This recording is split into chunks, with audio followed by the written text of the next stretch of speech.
Salam sejahtera bagi kita sekalian. Assalamualaikum warahmatullahi wabarakatuh. Yang kita tunggu-tunggu, Permenpan RB tentang pengadaan ASN 2024 baru saja sudah dirilis oleh pemerintah. Dalam hal ini, Kemenpan RB. Lalu bagaimana? Apa syaratnya untuk mendaftar di P3K? Jabatan apa saja yang dibuka? Bagaimana pengumuman lowongan? Jenis tes apa saja? Silakan ikuti penjelasan kami tentang Permenpan terbaru ini. Saya menyarankan kepada teman-teman tenaga honorer yang sedang menonton video ini, simaklah dengan baik-baik karena ini sangat Anda butuhkan dalam persiapan untuk ikut seleksi P3K maupun CPNS. Mari kita mulai. Inilah peraturan Menpan RB nomor 6 tahun 2024 tentang pengadaan pegawai aparatur sipil negara. Ini ditetapkan di Jakarta pada tanggal 18 Juli 2024 oleh Menpan RB Abdullah Azwar Anas. Dan diundangkan di Jakarta baru tanggal 23 Juli 2024 oleh Menhukum dan Hak Asasi Manusia Republik Indonesia Yosana H. Lawli. Dengan keluarnya Permenpan ini, maka nasib P3K sudah semakin jelas. Ikuti dengan seksama. Kita mulai dulu dari pasal 1. Dalam peraturan menteri ini, yang dimaksud dengan kompetensi dasar adalah kemampuan dan karakteristik dalam diri seseorang berupa pengetahuan, keterampilan, dan perilaku yang menjadi ciri seorang pegawai negeri sipil Republik Indonesia. Ini menandakan bahwa kompetensi dasar akan diuji kepada seluruh calon ASN. Kita melihat di poin 28 di pasal 1 tadi, jabatan pelaksana adalah sekelompok jabatan yang berisi fungsi dan tugas pelaksanaan kegiatan pelayanan publik serta administrasi pemerintahan dan pembangunan. Kenapa saya harus membacakan ini? Karena sangat banyak tenaga honorer nantinya yang ikut melamar jabatan pelaksana. Dari definisi ini, maka jabatan pelaksana pasti dibuka untuk P3K. Di pasal 5, jenis pengadaan ASN terdiri dari PNS, P3K. Ayat 2, jenis pengadaan pegawai ASN sebagaimana dimaksud ayat 1 tadi berlaku untuk jabatan fungsional. Ini A. B. Jabatan pelaksana. Kata-kata ini sangat bermanfaat dan sangat bermakna untuk ketersediaan formasi nantinya. Di pasal 6 ayat 1, pengadaan pegawai ASN dilaksanakan berdasarkan kebijakan perencanaan kebutuhan pegawai ASN secara nasional ditetapkan oleh Menteri. Perencanaan seluruh ASN di Indonesia harus ditetapkan oleh Menteri. 2. Instansi pemerintah menyusun rencana kebutuhan pegawai ASN sesuai dengan kebijakan perencanaan kebutuhan pegawai ASN secara nasional sebagaimana dimaksud pada ayat 1. Artinya, instansi pemerintah, yaitu pemerintah daerah, kabupaten, kota, dan provinsi serta kementerian lembaga harus menyusun rencana kebutuhan itu dalam jangka untuk 5 tahun. Jadi pemerintah daerah, instansi pemerintah daerah harus merancang kebutuhan itu selama 5 tahun. Pasal 7, kita lihat di sini ayat 2, pengadaan ASN secara nasional. Sebagaimana dimaksud ayat 1 huruf A dilaksanakan untuk mengisi kebutuhan ASN pada A. Jabatan pelaksana. Ini yang kita kejar terus teman-teman honorer. Apakah jabatan pelaksana itu masuk di Permenpan ini? Ini sudah masuk. B. Jabatan fungsional jenjang pemula, terampil, ahli pertama, dan ahli muda. Ini sudah masuk lagi nanti formasinya. Saya jelaskan di sini teman-teman yang penting-penting saja. Nanti akan kami bahas lagi per pasal-pasal ini di channel ini. Pengadaan ASN tingkat instansi sebagaimana yang maksud pada ayat 1 tadi huruf B dilaksanakan untuk mengisi kebutuhan P3K. Ayat 6, pengadaan pegawai ASN tingkat instansi. Maksudnya tingkat instansi di sini adalah tingkat pemerintah daerah, provinsi, kabupaten, kota. Itu maksudnya. Pengadaan pegawai ASN tingkat instansi dilakukan oleh panitia seleksi instansi. Berarti ada panitia seleksi di kabupaten, kota, provinsi. Ini A. Panitia seleksi instansi pengadaan pegawai ASN atau instansi pembina jabatan fungsional. Nah, kita lihat di sini teman-teman. Panitia seleksi instansi pengadaan pegawai ASN. Ini yang dimaksud adalah panitia seleksi di tingkat kabupaten, kota, dan provinsi.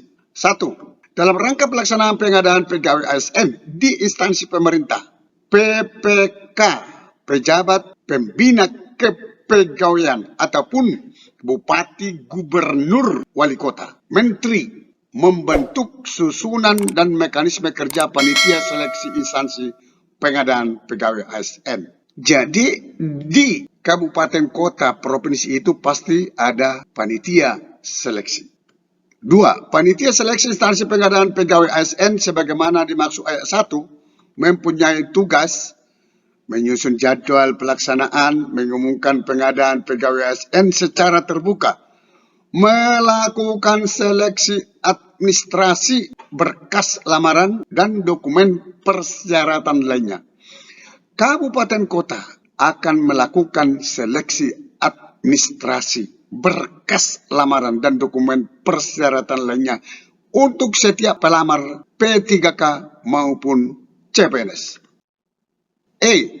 Menyiapkan sarana pelaksanaan seleksi kompetensi dan wawancara. Jadi nanti P3K itu pasti diseleksi kompetensinya dan ada seleksi wawancara. G. Melaksanakan seleksi kompetensi dan wawancara. Pemerintah daerah akan melaksanakan seleksi kompetensi dan wawancara untuk pengadaan P3K. Sedangkan untuk CPNS hanya mengumumkan hasil seleksi administrasi dan hasil SKB yang dilakukan oleh pemerintah daerah. I. Mengumumkan hasil seleksi administrasi serta hasil integrasi seleksi kompetensi dan wawancara untuk pengadaan P3K. J.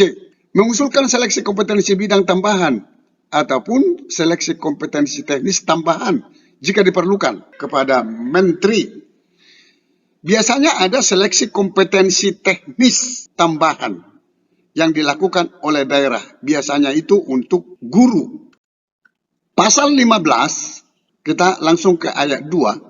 Pengadaan pegawai ASN tingkat instansi. Melalui tahapan, ini pengadanya, melalui tahapan perencanaan, pengumuman lowongan, pelamaran, seleksi, pengumuman hasil seleksi, pengangkatan P3K. Sekarang ini kita kan belum ada diumumkan lowongan. Kita tunggu, tidak lama lagi. Perencanaan, sebagaimana yang dimaksud pasal 15 tadi, paling sedikit membuat jadwal pengadaan ASN. Prasarana, sarana pengadaan pegawai ASN. Kedua, jadwal pengadaan. Ini jadwal pengadaan pegawai ASN sebagaimana dimaksud ayat 1 tadi, huruf A, di instansi pemerintah. Ini instansi pemerintah sudah daerah. Ditetapkan oleh PPK, pejabat pembina kepegawaian, dan ketua Panselnas sesuai dengan tugas dan fungsi masing-masing. Jadi antara bupati, wali kota, gubernur dengan ketua Panselnas akan menetapkan jadwal pengadaan pegawai ASN. 3. Jadwal pengadaan pegawai ASN pada tingkat instansi ditetapkan oleh pejabat pembina kepegawaian setelah mendapat persetujuan kepala BKN. Jadi yang menetapkan adalah bupati, gubernur, wali kota, menteri. 4. Jadwal pengadaan pegawai ASN sebagaimana dimaksud ayat 2 diumumkan oleh masing-masing instansi pemerintah. Jadi pemerintah daerah nanti yang mengumumkan jadwal pengadaan tersebut. Ini lowongan, pengumuman lowongan. Ayat 1, pengumuman lowongan sebagaimana dimaksud dalam pasal 15 tadi, ayat 1 huruf B, dilakukan oleh Panselnas dan, ini dua ini loh, dilakukan oleh Panselnas dan panitia seleksi instansi, berarti Panselnas dan pemerintah daerah. 2, panitia seleksi instansi pengadaan pegawai ASN mengunggah tautan pengumuman lowongan pada pengadaan pegawai ASN secara nasional melalui SSCASN. Berapa lama diumumkan? Kita baca 3. Pengumuman lowongan sebagaimana dimaksud pada ayat 1 dilaksanakan paling singkat 15 hari kalender. Jadi lowongan itu nanti bisa Anda amati di setiap OPD dan diberikan waktu 15 hari kalender pengumuman tersebut. Sesudah 15 hari tentu mungkin sudah tidak ditampilkan lagi. 4. Pengumuman lowongan sebagaimana dimaksud pada ayat 1 paling sedikit jenis pengadaannya, jabatannya, baru jumlah lowongan jabatan, unit kerja penempatan, kualifikasi pendidikan atau sertifikasi, deskripsi jabatan. Nah, semuanya sampai ke bawah ini.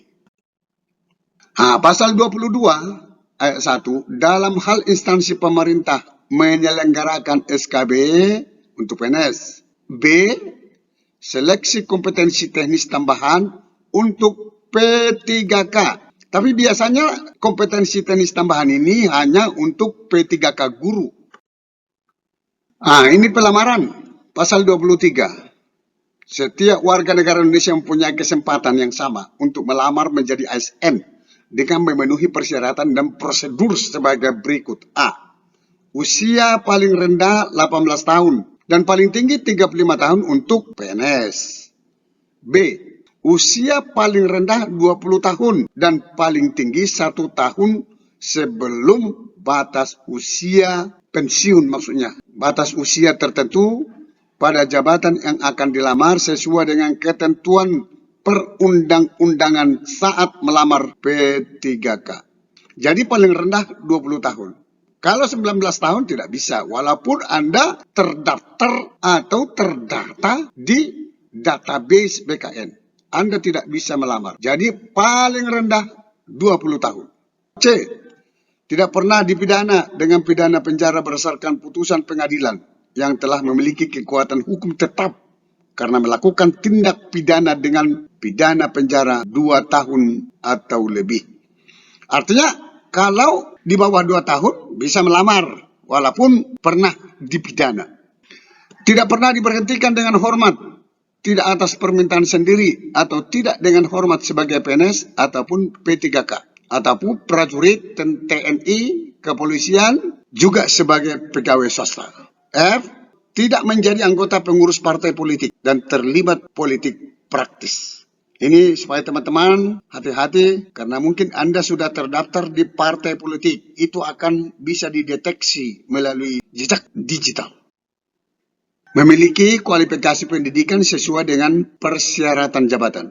Memiliki kompetensi yang dibuktikan dengan sertifikat keahlian tertentu yang masih berlaku dari lembaga profesi yang berwenang untuk jabatan yang dipersyaratkan. Dan seterusnya, ini tahapan seleksi. Pasal 27, seleksi sebagaimana dimaksud pasal 15 ayat 1 huruf D dan ayat 2 huruf D untuk pengadaan P3K terdiri dari 2 tahap. Jadi untuk P3K hanya 2 tahap.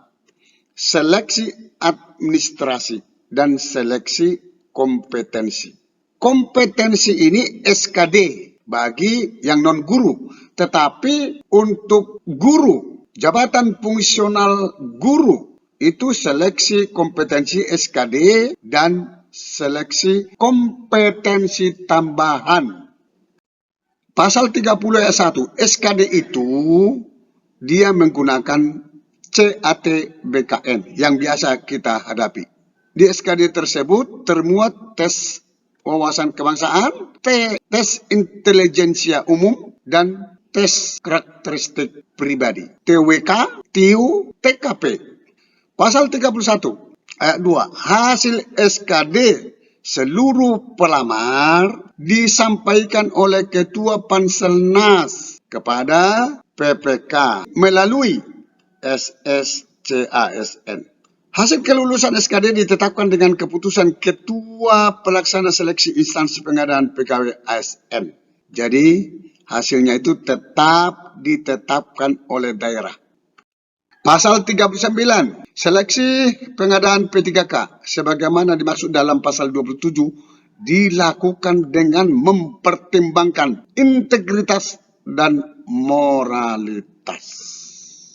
Ayat 2, penilaian integritas dan moralitas sebagaimana dimaksud ayat 1 tadi itu dilaksanakan dengan wawancara. Oh, teman-teman hati-hati di wawancara karena akan melihat integritas Anda, akan melihat moralitas Anda. Pertanyaan nanti yang diajukan kepada Anda dan Anda menjawab, dari situ akan kelihatan moralitas Anda seperti apa, integritas Anda seperti apa. Seleksi kompetensi wawancara sebagaimana dimaksud ayat 2 ini tadi dilaksanakan dengan metode CATBKN. Perlu kami sampaikan kepada teman-teman tenaga honorer. Pasal-pasal yang krusial di Permenpan nomor 6 tentang pengadaan ASN 2024 ini akan kami bahas di channel ini. Silakan ikut bergabung, menggugurkan pelamar, mendiskualifikasi, supaya Anda juga hati-hati. Anda tonton di sini, kami akan buat. Sampai ketemu pada video berikutnya di channel ini. Jangan lupa dukung terus channel ini dengan cara klik subscribe, like, dan loncengnya. Semoga bermanfaat. Wassalamualaikum warahmatullahi wabarakatuh. Shalom.